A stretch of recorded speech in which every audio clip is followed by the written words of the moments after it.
Je reçois ce matin le ministre des Relations avec le Parlement, mais aussi peut-être le futur porte-parole du gouvernement. Ça vous intéresserait ou pas comme poste? Ça se pose honnêtement pas comme ça. Quand on essaie d'être au service de son pays, la question n'est pas de savoir ce qu'on veut, la question c'est de savoir où on sera utile. Et il faut que le Premier ministre et le Président de la République puissent échanger. Donc, pour ce soir en tout cas, on est dans ce calendrier-là, ce soir ou demain. Après, on a des échéances lundi, puisque nous avons un Conseil des ministres. Mais enfin, en même temps, il y a un ministre des Relations, des Affaires étrangères chargé aussi des Affaires européennes. Enfin, les choses peuvent aussi tourner quelques jours sans que ce soit non plus un drame. Je trouve que souvent, les uns et les autres, je ne dis pas seulement les médias et parfois le monde politique est assez ridicule dans ces périodes de remaniement. On croirait qu'on est dans une phase très éruptive et très importante de la vie politique. C'est une période toujours qui s'ouvre, mais enfin, ce n'est pas une période déterminante. Et je répète, je ne suis pas sûr que ce soit ce qui passionne les gens. Alors, il y a quand même un fait, c'est que c'est le 10e ministre qui part depuis le début du quinquennat. Ferrand, Goulard, Sarnez, Bayrou, Hulot, Flessel, etc. Je pourrais continuer la liste. Ça, c'est quand même inédit par rapport au quinquennat précédent. Qu'est-ce qui se passe? C'est pour des motifs de nature différente. Vous avez cité un certain nombre de ministres qui sont partis pour des raisons de nature différente. Il ne se passe rien de particulier parce qu'il n'y a pas de corrélation entre ces départs. Après, c'est la vie publique. Un certain nombre de ceux qui sont partis partent aussi parce qu'ils ont décidé de vivre des aventures municipales. Reconnaissons que c'est une forme de jurisprudence qui s'est installée en disant quand on est candidat, notamment dans une grande ville, il faut qu'on puisse se consacrer pleinement. Je pense que c'est une exigence aussi des citoyens que portent finalement les ministres. Et donc, on aurait pu aussi imaginer, il y a 10 ou 15 ans, quand vous étiez candidat sur une liste fut-elle européenne, vous restiez ministre. Aujourd'hui, vous êtes les uns et les autres, et peut-être à raison, à dire c'est pas tout à fait normal qu'on soit à la fois ministre, en charge d'un dossier et en même temps candidat. C'est le grand débat qui continue et aujourd'hui, le président de la République reçoit à l'Élysée les élus des Hauts-de-France. Et parmi ces élus, il y aura le président de la région, Xavier Bertrand, qui a fait aujourd'hui une interview dans le Figaro dans laquelle il pose la question qui dirige la France, et sa réponse c'est la technostructure.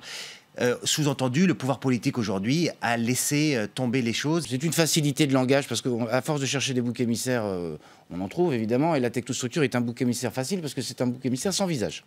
Donc on peut dire c'est la technostructure. Alors on ne sait pas qui est la technostructure. Les hauts fonctionnaires, donnez-moi un numéro de Bercy. téléphone. Non mais oui, mais Bercy. Bah, y a une liste. Quelle est cette boîte Bercy, de Bercy? Donnez-moi un nom et un numéro de téléphone de la technostructure, si je peux dire. Oui, non mais c'est pour ça. C'est un être qui n'existe pas, la technostructure. Donc, et par ailleurs, la responsabilité du politique, il y a besoin de gens qui soient des spécialistes d'un certain nombre de ces sujets. C'est ce qu'on appelle la technostructure. Et il y a besoin par ailleurs d'élus et de politiques qui se saisissent des questions et qui aient une lecture politique des dossiers. Il y a besoin des deux, c'est pas l'un sans l'autre. Et souvent, quand on est... Je ne dis pas que c'est ce que dit d'ailleurs Xavier Bertrand, mais quand on est à taper sur la technostructure, c'est que le politique ne prend pas ses responsabilités ou se défausse de ses responsabilités en disant c'est pas moi, c'est Bruxelles, c'est pas moi, c'est Bercy, c'est pas moi. Donc que les politiques prennent leurs responsabilités, c'est ce que nous faisons au gouvernement d'ailleurs, et tout ira bien dans le meilleur des mondes. Mais ne cherchons pas des boucs émissaires un peu faciles. Il y a d'ailleurs parfois aussi de la technostructure locale, disons les choses comme elles sont. C'est assez. Mais moi j'ai été élu local, j'ai été président d'un EPCI, d'une communauté de communes. Oui, il faut toujours résister à ceux qui vous disent c'est pas possible parce qu'on l'a toujours fait comme ça. Ok, mais ça, c'est un acte d'héroïsme incroyable. Il propose de supprimer, Xavier Bertrand, l'ENA. Très concret. Vous êtes pour? Oui, c'est un acte symbolique. Qu'a dirigé Nathalie Loiseau, la ministre des Affaires européennes? Très bien. C'est d'ailleurs une proposition. C'est d'ailleurs une proposition, si je ne veux pas rendre à César ce qui est à César, mais enfin quand même, qui avait été faite par François Bayrou, me semble-t-il, en 2007. Vous voyez comme vous la soutenez. C'est une idée nouvelle. Vous êtes d'accord avec Non, mais vous voyez comme c'est une idée nouvelle. Donc, je veux dire. Donc elle vous plaît. Non, mais attendez, laissez-moi finir. Quand on ne sait pas ce qu'on doit faire, on dit on va supprimer l'ENA. Mais vous savez qu'il y a d'autres produits de la technostructure. Il n'y a pas que l'ENA qui produit ce qu'on appelle entre guillemets les élites françaises. On va supprimer tous ces gens-là. Donc la question. Je veux bien et j'entends bien le symbole. Est-ce que ça résout le problème? Il y aura toujours des gens dans des bureaux, et c'est normal, et c'est bien, qui diront voilà ce qui devrait être fait, voilà les contingences des décisions que nous devons prendre. Si c'est pas l'ENA, ça sera vite remplacé par autre chose, la nature ayant horreur du vide. On a reçu cette semaine Christian Jacob, à votre place, exactement, le président du groupe LR à l'Assemblée nationale. Il s'en est pris à vous, enfin à l'exécutif, pardon. Pas très nouveau. Hein. Non, il parle de dérive institutionnelle, on va l'écouter, puis on veut votre réaction à ça. On assiste de la part du Premier ministre, du président de l'Assemblée et des ministres d'une manière générale à une vraie dérive institutionnelle. Refuser la commission d'enquête au moment de l'affaire Benalla à l'Assemblée nationale. Refuser une commission d'enquête après le limogeage d'un préfet de police et des hauts fonctionnaires. Refuser de mettre sur la table des propositions concrètes de réponse à la situation de crise. D'avoir un Premier ministre qui refuse d'aller répondre aux questions devant le Sénat. C'est une vraie dérive institutionnelle. Je crois que Christian Jacob peut avoir des propos excessifs. Il n'y a pas de dérive institutionnelle. On peut aussi avoir des débats et on peut avoir des controverses avec telle ou telle institution sans qu'il y ait de dérive institutionnelle. Reconnaissons aussi que parfois le Sénat n'a pas été exempt, y compris de reproches.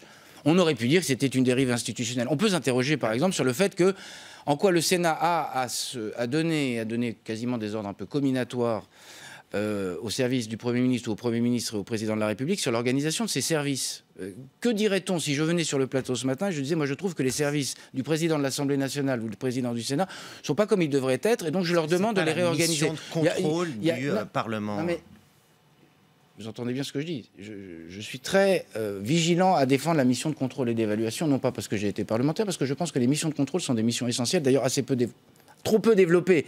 Et elles ne doivent pas être développées que sur des sujets comme cela. C'est ce que dénonce Christian Jacob. Non, mais clairement, l'Assemblée nationale ne fait pas le sien. Que l'Assemblée nationale et le Sénat se saisissent des questions qu'ils veulent et qu'ils entendent, c'est leur choix démocratique de le faire ou de ne pas le faire. Enfin, je veux dire, Christian Jacob, s'il veut respecter les institutions, il faut respecter les processus de délibération des institutions. Que le Sénat puisse se saisir de questions de contrôle et d'évaluation, j'ai pas de problème.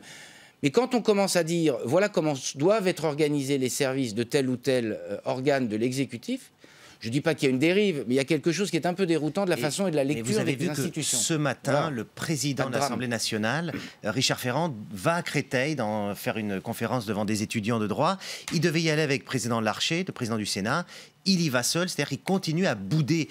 Est-ce que, c'est pas une bouderie. Est-ce que les deux assemblées peuvent se permettre de ne plus parler? D'abord, il n'y a pas de bouderie. D'abord, non, mais attendez. Richard Ferrand. Alors qu'est-ce qu'il y a? Il n'y a pas de bouderie.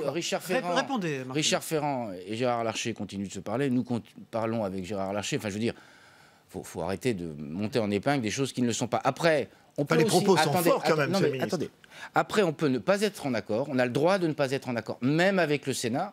Il n'y a pas de vache sacrée dans la République. Parce que si on dit que l'Élysée, Matignon ne sont pas des vaches sacrées, personne n'est une vache sacrée. Donc on a le droit aussi d'avoir des controverses. On peut aussi avoir des moments qui sont plus éruptifs. Mais en même temps, je connais bien Richard Ferrand, je connais le président Larcher, je sais qu'ils sont tous les deux avec le souci qu'on fasse avancer les choses. Et on est dans une période de crise qui est assez lourde. D'une période de crise dont il faut qu'on essaie de sortir collectivement, quelles que soient nos différences politiques, sans instrumentaliser les uns et les autres, sans nouer des querelles inutiles.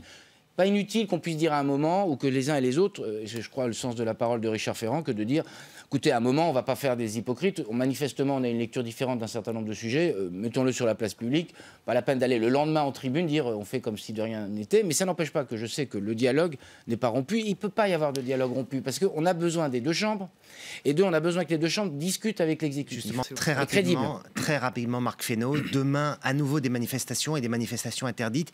Des députés de la LR proposent qu'on retire le RSA aux casseurs. Est-ce que cette proposition choque vous ça ne fait qu'elle me surprenne, non. Ce qui me surprend, c'est qu'elle arrive demain, on est presque le 1er avril. On aurait aimé que certains s'expriment contre les violences un peu plus tôt. Je ne dis pas ceux qui ont déposé cette proposition de loi. Il y a déjà des mesures. La question toujours de la coercition. Vous ne l'appuierez pas, le gouvernement ne l'appuiera pas. Non, mais on navigue pas à la godille au gré des événements. Il y a besoin de maintenir l'ordre. Il y a des outils et des dispositifs qui sont mis en place. Il y a des dispositifs de sécurité qui sont renforcés sur ces manifestations. La question du RSA, il y a des amendes qui sont produites pour les gens. On ne va pas multiplier les outils. Enfin, en plus, c'est des parlementaires, ils connaissent la procédure parlementaire. S'ils déposent un texte aujourd'hui, ils savent bien qu'il ne sera pas voté dans 3 jours. Enfin, je veux dire, il faut être aussi... C'est pas sérieux, moi je vais vous dire. Je suis parlementaire et défenseur des droits du Parlement. Mais si le Parlement veut être crédible, il ne faut pas qu'il fasse croire qu'il est capable, en 2 jours, de résoudre un problème par la loi. Il y a des dispositifs réglementaires, il y a des forces de l'ordre qui font un travail remarquable. C'est plutôt vers elles qu'il faut se tourner, plutôt que de dire, en supprimant les aides pour ceux qui seraient pris comme casseurs, je vais résoudre le problème. Ce n'est pas très crédible, honnêtement. Et je ne suis pas sûr que ça renforce le rôle du Parlement. Marc Fesneau, Gérald Darmanin, il y a quelques minutes, propose de supprimer la redevance télévisuelle. Vous savez que c'est 139 € pour la métropole, 89 pour les DOM-TOM, qui vient financer France Télévisions et les services publics audiovisuels. C'était prévu ? C'est une des pistes qui est envisagée, parce qu'on a une deuxième chose, c'est que la redevance audiovisuelle était arrimée, comme vous le savez, pour avoir chacun... à la taxe d'habitation. La taxe d'habitation. Donc on a un sujet d'arrimer la taxe d'habitation étant en perspective, en suppression. La redevance audiovisuelle est une question, et par ailleurs, depuis longtemps, c'est quelque chose qui pose question. Non, mais c'est la question, on verra. On financera l'audiovisuel public, ne monte pas des polémiques, mais on sait très bien que cette question de la redevance est une question, et Gérald Darmanin a raison de la soulever.